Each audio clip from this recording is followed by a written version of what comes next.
we're speaking with Mr. David Diamond. He invited us to his home, Elsa and me. Mr. Diamond has written wonderful major work for the Verdehr Trio, and so he, let's see, today is the 30th of July, 1999, and he's been gracious enough to invite us here to his home to speak about the music. So, Mr. Diamond, David, so glad. Well, let's see. It's about 3 years now, right? Yes. That 94 was it? 94. 94 that I finished it. And I must say, if you remember, I was a little hesitant about writing a piece for clarinet, violin, cello, because I found the ensemble, each instrument having such special kind of characteristics. I thought, how am I going to really handle these different instruments? The piano has to be treated in a certain way, the clarinet, of course, and I had heard about your performance, especially Elsa. I'd heard about her being one of the most phenomenal clarinetists, so I wanted to concentrate on the clarinet part being very interesting and not lying in one register. I remember that this was very important for me, that having a good contrapuntal technique, I didn't want the clarinet to always stay in its register and the violin in its register. I wanted to really do what counterpoint should do, crossing voices, and of course then comes the problem of the piano. So I thought, well, how does one handle this piano in relation to the two instruments? So I thought, do it lyrically. Let the piano sing sometime, and other times let it be percussive. And with that attitude, I began making sketches. I made, hundreds of sketches. Did I give them to you or to Mr. I gave them to Mr. Pruitt? I think you gave them to Yes, Mr. because Pruitt. they wanted them at the Library of Congress since they commissioned the work, so that was it. So once I got started, the problem began, the form. What form do I want? Do I want a traditional work? And then I thought, well, I've got such terrific musicians with big techniques. Why don't I make it a virtuoso piece? So I thought of the scherzo first. And I made sketches for the scherzo. And as a matter of fact, the scherzo is just the right length in relation to the first movement and the fourth movement. Yeah. That balances it out. And that leaves the slow movement, which again is just the right time. So that's my way of working. Lots of sketches and basically getting melodic ideas. Yes. To me, music is about melody. I have absolutely nothing against that whole period in the 50s when 12-note or serial dodecaphonic music took over, where the 12 chromatic pitches were the important thing, and you sort of laid them in like mosaics. And that didn't bother me. I knew it wasn't for me. As a matter of fact, I did want to work with Schoenberg, and I told him so when I met him. I said, I would give anything to take a year's work with you on 12-note technique. He said, what do you want this for? It's not for you. It's not for everybody. You're a young Bruckner. He had heard my second symphony over the Boston Symphony, broadcast in October of 1944. So I must say, there is an influence of Bruckner in that symphony, and he got it, and he thought of me as being a young Bruckner. So I never did. But the piano trio that I wrote, I began using the 12 notes. Yeah. And I shall always be grateful to him and his wonderful book of essays, especially Composition with 12 Tones, which is a brilliant essay. I began to use, even the clarinet trio has 12 pitches here and there. If you can pick them out, but I arrange them so that they come out melodically. Yes. A group of 6, another group of 4, 2, you see, so that all the chromatic pitches are there. Where did you do that? In which movements? All the movements. All of them? You see, well, and nobody would know that all the pitches are there. And the same with the second violin piano sonata that you play on the same CD. Yes. That definitely has all the pitches. Yeah. That long melodic line in the beginning, that's all 12 notes. They're all there. And did you do it consciously in a way, or did consciously? I wrote out the 12 pitches in certain ways, and I began pushing them away. I thought, oh, come on, this is intellectual. It's not going to sing. I wanted to sing. So I forgot about them and arranged the main theme unconsciously, and then I began working on it. But that's the way I've always worked with with melodies. For any piece, whether it's a symphony or a string quartet, even songs, I write out the melodic line first. Then I extract motivic ideas. Because I feel a piece should begin with a strong motivic idea. Thanks to Beethoven, we know that that's true. Haydn taught us that too. If you begin with a good, strong motive, you catch the audience's attention right away. So I began pulling out what the French call motifs d'appel, the motifs which call attention to themselves. And once I had my motives drawn from the melodic ideas, then I began to move. Then it's the putting it all together, getting the instruments to move above and below each other. And the problem instrument was the piano, but then I think I resolved it pretty well. Oh, it does.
Very exciting. So I was very, very thrilled when I heard that premiere performance at the Library of Congress.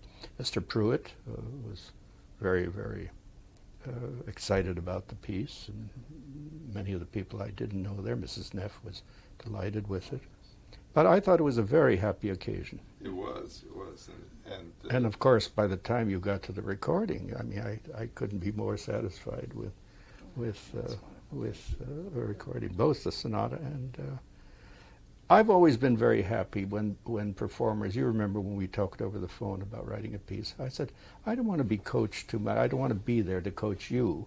I want you to. If I can't put into the music every phrase marking and dynamic marking, if you can't go by those, there's no point in my telling you how to play it. I want you to discover it, and that's what you all did. When I came to hear the run-through, I was amazed. I think I had very little to say to all of you. I think you did. You had a few. Just a few things, yeah, just more muscle or something, Right, a little bit more oomph, as they. That's right. Right. No, everything is very logical, but you have to.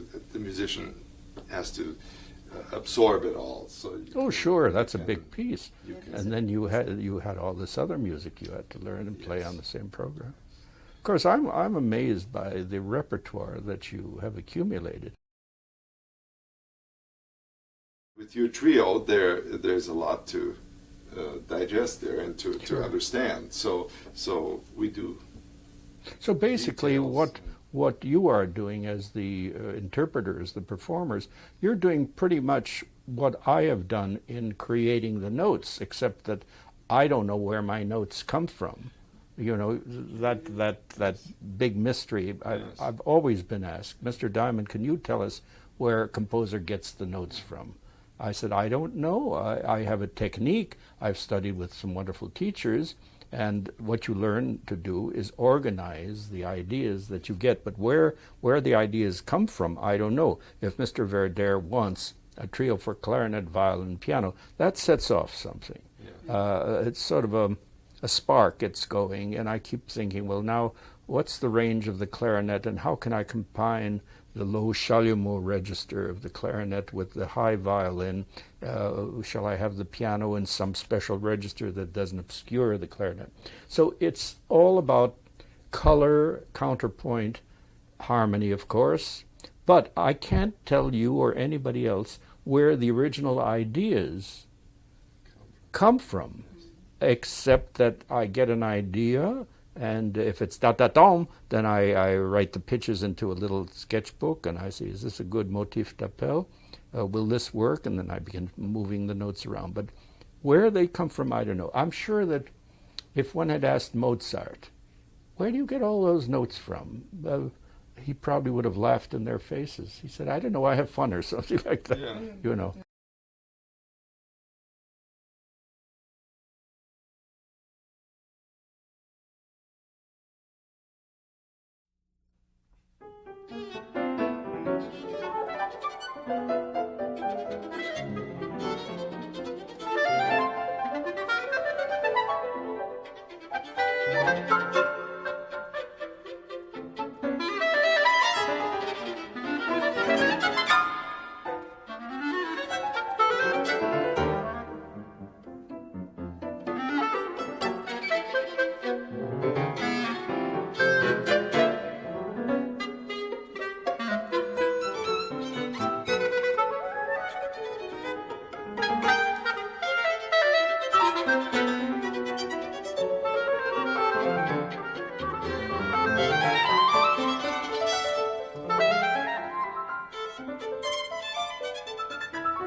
So yes, and then I have several former students who have little groups, one at the University of Montana, one right now at Southern Illinois.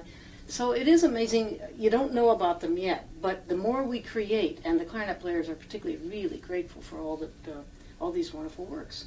I think you'll find that they'll be played. You see, this is what why I was excited when you asked me to write the piece, because I thought there are great works for solo clarinet and orchestra, clarinet and piano. There are great works for violin and orchestra, and violin and piano solo works. But piano and clarinet, there are the Berg pieces there. There's every. So I thought it doesn't matter whether there are real trios. There are these people, and if they want to play it, they can get the two other people to do it. So and our idea is, as I say, that eventually, when people like to use the word critical mass nowadays, when enough has been achieved, then more people will do it professionally. Right. But I always I get some encouragement when I think the Bartók contrast has been around, since 1940, isn't it? That's a perfect case, that work, that not ensembles for those instruments played, but people get together. That's right. I remember when I was a student in the late 50s, if you played that piece, or even the Bartók string quartets, that was a rarity. That's right. People would, Juilliard, we would, if you played that, my God, that was really a big affair. Sure. And this was over more than 20 years after the piece had been written, and everybody knew about it. And so now everybody plays it, Sure. Well, I think we have to thank CDs, Yeah. I think recordings today are a composer's blessing, really. I have heard from more people. I get maybe 20 to 25 letters every 3 months from people I don't know, but who get my address they know I'm a Juilliard, or they've read the notes. They send them to Juilliard. Juilliard forwards them to me. They are excited by the music. They want to know other pieces of mine. And this is, to me, what it's all about. And recordings have done this. The Delos recordings that Schwartz has done of my symphonies, that's brought the performances of the symphonies up double, you see. Where if they had not been recorded, I don't think there would have been that many performances. Once we had the contract said everything was set up at the Library of Congress, I immediately began thinking of the musical ideas. Yes. But above all, my thematic materials, in other words, the melodies. What kind of a character is the scherzo idea. And then, as you remember, all the pieces cyclically related. All the materials are connected in different movements. They are simply metamorphosed, so that you don't repeat the same thing twice. But that I enjoyed working on, because this perpetual variation technique that Schoenberg spoke so much about and taught, which is, if you have an idea, find as many versions of that idea as you can. And that helped a great deal. So once the sketching starts, and my teachers, particularly Nadia Boulanger, taught very much as my teacher Bernard Rogers in Rochester taught. He was an Ernest Bloch trained student. And my second teacher, Roger Sessions, was also an Ernest Bloch student. And Boulanger, of course, was very much a teacher like Ernest Bloch was, an analyst who picked out ideas and showed you how the piece was made. She was tremendous for analysis of Beethoven string quartets. So by the time I got into my 40th year, I had a pretty solid craft. That slow movement is so kind of serene, but it gets very impassioned. Yeah, it has a big clap. And that's why I was so pleased, because I could give Elsa those runs. Yes. You see, all those things I planned, they just didn't come. I thought, gee, well, the clarinet can do so many wonderful things. And I thought, what an idea that would be, to suddenly have the clarinet make these big, where they wouldn't have been as effective as the violin did them that way, you see. Piano, not even. That's why I saved the devil run for the end of the piano, and he does all that. But it was a challenge, that piece, and that's why I regret that I wasn't able to accept your kind offer to commission a concerto for, a Yes, triple concerto. We're hoping you. But do that's when I really became ill shortly after, and that was out of the question. I would never have gotten it done. That's would be. No, it's only in huge recent task. months that I finished the second piano quintet, but working very slowly on it. But I wouldn't have been able to do a triple concerto with orchestra. Oh boy, that would have really, that would have knocked me out. Had I been younger, I think I sort of would have said, and how I would have done it.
And then, of course, marvelous. the big fugue in the last movement. That was fun doing. Yes.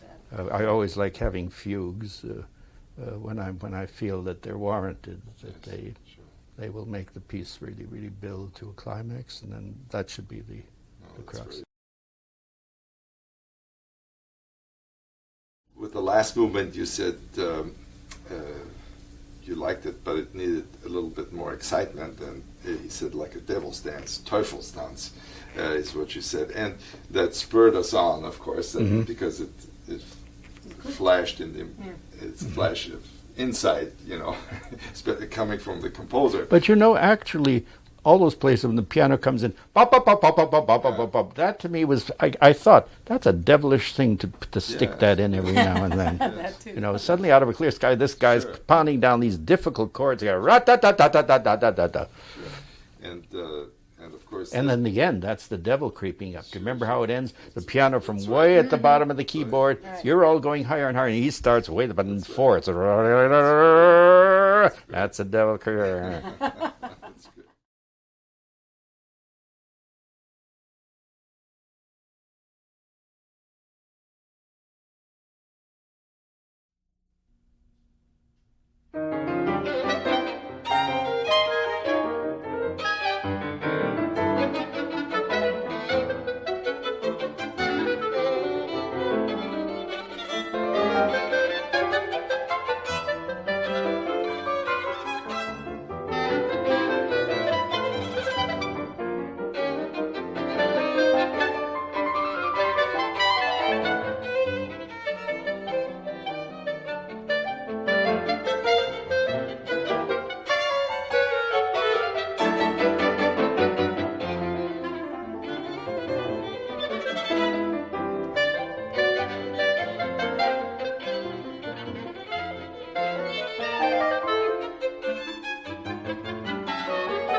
Everything is the relationship of the mystery of where the composer gets the notes, and then the not such big mystery of how he organizes all the notes if he has a technique and a craft. And then, of course, the performer comes and creates a bigger fulfillment, which is he tells the composer, here are your notes, is this what you want?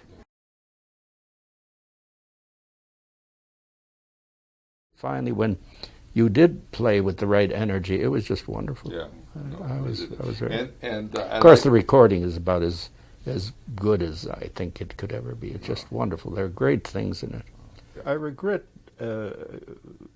getting into my mid-80s now, because had I been 20 or 25 years younger, and had I written the work then, I would have by now had a clarinet sonata for you, a clarinet and piano sonata. I would have written another violin sonata for you, and that's what bugs me now, you know, that I just don't have the time, you know, and so much proof now in the damn 10th Symphony to finish up, which I left the opera to finish orchestrating it. I'd never be able to get a big work or even a sonata for. But if things go well in the next year, and there is some time, and I get ideas for maybe if it's just a clarinet sonatina, you know. All right. So, or it could even be a duet. You would like a duet? Oh, we'd love one. See, now you've got me started. Now I know I'm not going to bed. That's easy to do. All I do is climb into bed with the air conditioner on and just a pad. I can write that in one evening. Well, see, duets are easy. That I can do without the piano or anything. But I'll have to make sketch. One night I'll lie in bed and do the sketch. All right, let's say this. We've also been doing double concertos with orchestra, yes. not triple, but just for the two of us. Oh, that's great. But that's again, the moment it gets to orchestrating. But you see, we're very flexible, is what we're saying. Well, the duo is a real possibility. well, that's fantastic. That'd be wonderful. Yeah, that I could, when I'm relaxing, I can get that. But I want to make my sketches first. But see, that's the way it starts with me. You plant an idea, and yeah, I'll think about that. Ooh, that's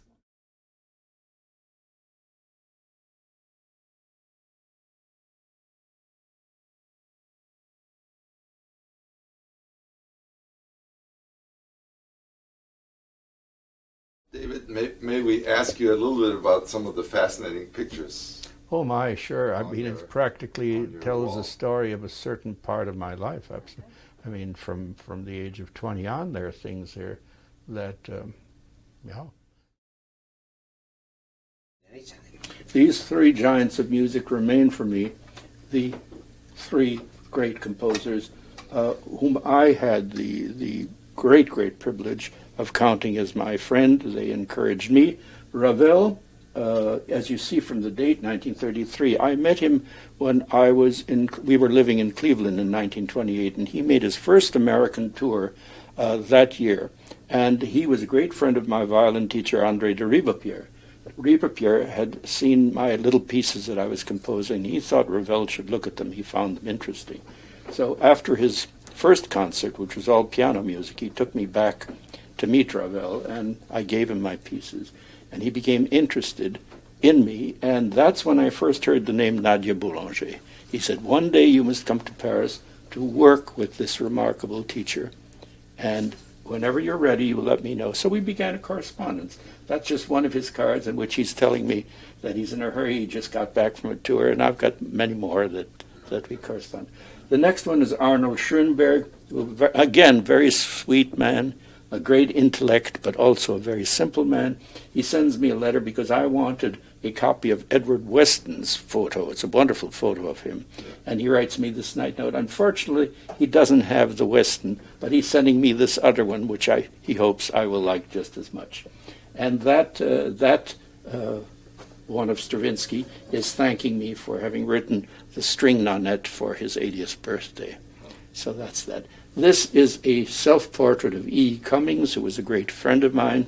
We did a ballet together in 1936, which is a suite is recorded on Delos, called Tom, about Uncle Tom's Cabin. And this is his portrait of his wife, Marion Morehouse. And she was a very beautiful woman, very tall, statuesque woman. This is a painting, this and the two children over on that wall, by a great friend of mine that we shared a loft together at the corner of Hudson Street and Charles in New York for many years, from I think it was about 1939 to the end of the war. Leila Cornell was her name. She was particularly fine in painting children. Those two children over there are, again, examples. Okay, start it again. That was Garbo's first passport picture in 1950. She, of course, didn't want to go to ordinary photographers because they always made a big noise whenever she'd show up for things like that. So that was taken by Cecil Beaton for her. And this one is already as an old woman. She was caught by one of the neighborhood photographers who drove her absolutely crazy. He was always following her around, a man named Lazen, when she lived on East 52nd Street. That is the great German conductor, although he lived in Switzerland for many years, Hermann Scherchen, and I studied conducting with him. That's after a performance he gave the premiere of a heroic piece for small orchestra with the Radio Zurich Orchestra. That's a young Leonard Bernstein,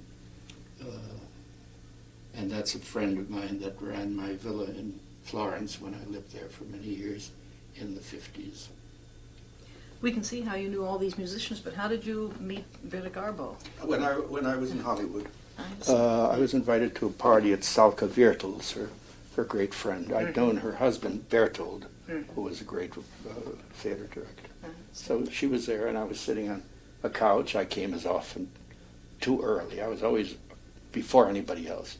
I was sitting at the edge of her couch, and this presence suddenly was next to me on the couch, and I could see the blonde down on her leg. She was wearing shorts and white sneakers, and I looked up, and there was this face. All I can say is there never will be a face like that. You know, it was one of those glorious, these big violet blue eyes, you know, and with this big voice, this low voice, she said, "Why so glum?" So I told her why I was so glum. So she was fascinated by it. Too personal to discuss here. Oh, that's wonderful. Yeah. This is another painting by Leila Cornell of children, which she was so very fond of doing. She died very tragically, a suicide in the mid-40s. And this is a sketch that Eugene Behrman, the Russian painter, made for the Aida production at the Old Met. And this is a Picasso etching and a Tanguy etching. They were sold to help raise money for the Spanish Civil War while I was in Paris in the 30s. Then this is conductors. That is the famous Greek conductor Dimitri Mitropoulos, who became a very devoted friend and could perform my music and commissioned one of my most performed pieces, the Rounds for String Orchestra. Interesting that he writes in Italian to David con la fede che è la sostanza delle cose sperate, and he translates very freely with love, which is the substance of human relationship, Dimitri. And that's André Gide, the great writer, that I dedicated my Psalm for orchestra when I was in Paris in the 30s, and I had gone to Père Lachaise Cemetery and saw the tombeau of Oscar Wilde, and it inspired me to write this work, Psalm for orchestra, and I dedicated it to him because he knew Oscar Wilde. This is the great French composer Albert Roussel, giving me a little card to be able to get tickets to a performance of one of his theater works. That's Francis Poulenc, about some songs that I had sent him, and that Stravinsky did for me. He asked me which pieces of his I particularly liked, and as always I was interested in melodic ideas, so I sang the tunes, and he wrote them all out from Scène de Ballet, Danse Concertante, and Orpheus. And he had these rollers that he wrote. He made these extra lines on his manuscript. He wrote that all out that way. Very typical of Stravinsky's artistic eye. Yes. One. Start it with now. big top one? The big top one is an extraordinary photo by a man that nobody seems to know anything about today, named R. Samuels. Martha Graham had written music for her in 1935, and it was outside of the Guild Theatre where she was performing. After the performance, said, Martha, that wonderful photograph of you outside, I would give anything to have that. She said, you can have it, and she had it brought to her, and she inscribed it to me, thanking me for my music. Did she do a dance of yours? Yes, it was called formal dance. Formal dance, yes. And she did the choreography. Right, right. She was a remarkable genius, a great dancer, way up into her 80s. And that's another photo of Bernstein when I had a place of my own in New York. He tells me to David and his new house. And then another picture of Ravel underneath there.